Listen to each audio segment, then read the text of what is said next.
Coucou tout le monde, j'espère que vous allez bien. Moi, je me porte à merveille par la grâce de Dieu. Bienvenue sur cette chaîne YouTube qui a pour nom Apprenons Juste. C'est une initiative qui émane de mon amour, non seulement pour l'apprentissage, mais aussi pour le partage, notamment du savoir et du savoir-faire. Aujourd'hui, nous parlerons de l'échec. Lorsque nous abordons ce mot, ce thème, ce concept, la plupart du temps, nous l'abordons dans un contexte négatif pour exprimer soit notre volonté à ne pas s'y retrouver ou notre peur vis-à-vis d'elle. Ce qui est tout à fait normal, ce qui est une réaction tout à fait judicieuse. Cependant, concernant l'échec, il faut savoir que la plupart du temps, nous n'avons pas forcément la même définition de l'échec. Certes, c'est un concept global, c'est un concept général et c'est surtout un concept qui est employé par presque tout le monde. C'est un concept universel, l'échec et la réussite.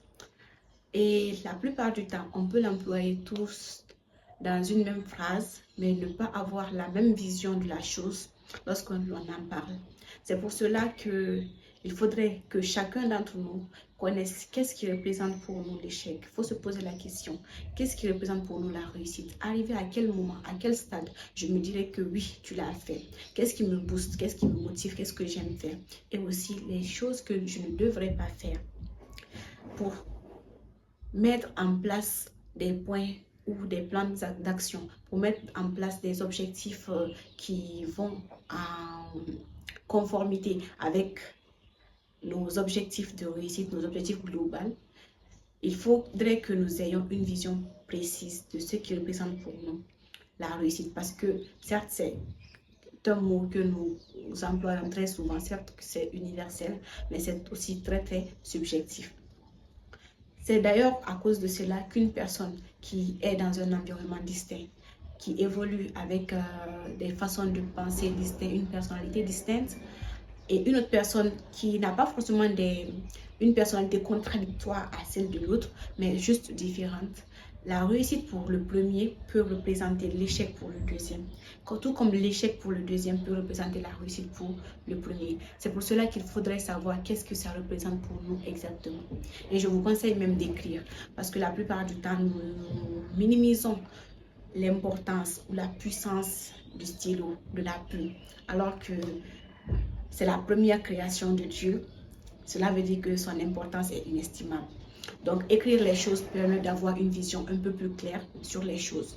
La deuxième des choses à savoir, c'est que l'échec ou la peur de l'échec peut nous pousser à nous cantonner dans la passivité, ce qui est un très grand problème, un problème même plus grave que l'échec. Parce que sous un angle, nous pouvons nous dire que l'échec n'existe pas. Ça n'existe pas. Pourquoi? Parce qu'on échoue par choix. Et personne ne veut échouer. C'est pas comme si on veut dire qu'il y a des gens qui aspirent à l'échec. Non, ce n'est pas ça. Mais c'est un choix dans quel sens? Dans le sens que on échoue dans seulement deux cas, dans deux possibilités. La première possibilité, c'est lorsqu'on tombe et qu'on ne se relève pas. Et la deuxième des possibilités, c'est lorsqu'on se relève et qu'on n'apprend pas de notre chute. Parce que en réalité, la plupart du temps, on a plus de choses à apprendre de nos échecs que de nos réussites. Lorsqu'on réussit, la plupart du temps, on est plus occupé à fêter cette victoire que de se demander qu'est-ce qui n'allait pas. Alors que lorsqu'on échoue, on a plus une vision plus claire des choses. On a plusieurs champs d'analyse à regarder, à observer et beaucoup de leçons à tirer de divers endroits. Ainsi, supposons que vous soyez là et que si vous échouez, bon, je n'appelle pas ça échec, mais que vous n'arrivez pas à atteindre vos objectifs, mais que vous décidez d'apprendre, de continuer, de toujours aller de l'avant, vous allez partir, peut-être pas lentement, vous allez être retardé, mais vous allez toujours avancer. Mais si l'on décide de se cantonner dans la peur de l'échec, dans la passivité et dans l'inaction, on reste là et la vie va continuer. Comme on le dit tout le temps c'est très important. La vie va continuer et vous serez toujours là. Et peut-être que le temps qui passe là ne sera jamais retrouvé et ce sera difficile de continuer. Alors que si on avance en trébuchant, certes on avance moins vite, mais on avance plus sûrement. Car si à chaque échec, à chaque problème, on apprend plus, on ajoute cela à la personnalité que nous avons, nous construisons une autre personnalité plus forte, plus empreinte d'expérience et qui sera plus apte à résoudre les difficultés à venir. Ainsi, avec ces informations également, il faudrait essayer de sortir de sa zone de confort. Ça fait plaisir de rester dans sa zone de confort, admettons-le. Cependant, lorsqu'on est jeune, nous avons cette chance. En plus des autres chances, par exemple la chance d'apprendre plus facilement et plus aisément que certaines personnes qui sont plus âgées, mais nous avons aussi la chance d'avoir moins de responsabilités. Certes, quand on est jeune, on a des responsabilités, on a des règles, on a des rêves, pardon, et on a aussi des peurs. Mais par rapport à lorsqu'on vieillira, lorsqu'on aura plus d'âge, on a moins de responsabilités. Ici, notre vie dépend de nous.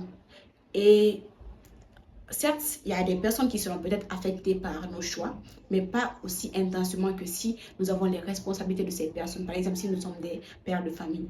C'est pour cela qu'il faudrait tenter les choses, sortir de sa zone de confort, acquérir de l'expérience pour être sûr que la prochaine fois, on fera mieux et on ne commettra pas les mêmes erreurs.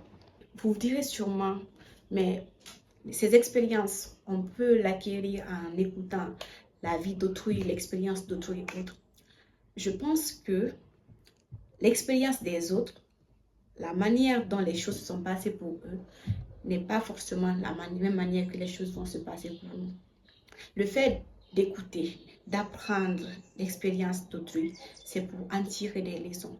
Tirer des leçons des choses que nous n'avons pas vécues. Mais cela ne nous dit pas, par exemple, si quelque chose n'a pas marché pour une personne, cela ne veut pas dire que nous aussi, ça ne marchera pas pour nous et que nous ne devons pas essayer. Si ça n'a pas marché pour elle, la personne peut peut-être nous partager son expérience et on tire des leçons de cela et on part encore plus armé pour affronter les choses à venir pour nous. Et à cette citation, je pense que c'est dans une vidéo que j'avais regardée, une citation que j'avais lue, qui nous dit que si on nous disait qu'on devait perdre au moins 500 fois avant de réussir, à partir de quel moment aurions-nous décidé de commencer à échouer? Cette citation pousse vraiment à réfléchir, étant donné que c'est ça, la vie c'est une question de choix. Soit on commence dès maintenant et on essaye d'aller de l'avant avec les obstacles, on essaye de faire avec peut-être échouer et reprendre encore, pour qu'à un certain moment, que lorsque nous réussissons, que ce soit stable. Ou on décide de rester dans la passivité, dans l'inaction, de ne rien faire. Et lorsqu'on essaiera de faire encore, ça sera comme si nous ne sommes pas expérimentés. Du coup, c'est mieux de commencer à essayer les choses dès maintenant. Il faudrait savoir que lorsqu'on est jeune, la plupart du temps, pour beaucoup de personnes, nous avons tendance à avoir envie de faire beaucoup de choses à la fois, des choses des fois même contradictoires. Et nous avons non seulement la peur de l'échec, mais nous avons aussi la peur de quitter la ligne directrice qu'on nous a imposée. Parce que la plupart du temps, certes, on a l'impression que nous avons le choix, mais la plupart du temps, la plupart des décisions de nos vies sont conditionnées. Et si nous sommes en train de nous éloigner un peu de cette ligne directive, on peut avoir plus de pression, plus de peur. C'est pour cela que en s'éloignant, ou il ne faut pas trop s'éloigner premièrement, et en cherchant à faire d'autres choses, il faut mesurer les risques. Il faudrait que les risques soient moins grands et aussi que les risques en valent la peine et qu'ils ne dérangent pas l'essentiel et qu'ils ne dérangent pas les choses qui en valent plus la peine. Mais cela ne veut pas dire qu'on devrait rester sans rien faire. Ainsi, apprenons, essayons, échouons et relevons-nous, apprenons encore, essayons encore, réussissons, apprenons pour forger la personnalité que nous voulons et devenir ensemble les personnes de nos rêves. Merci beaucoup pour l'écoute.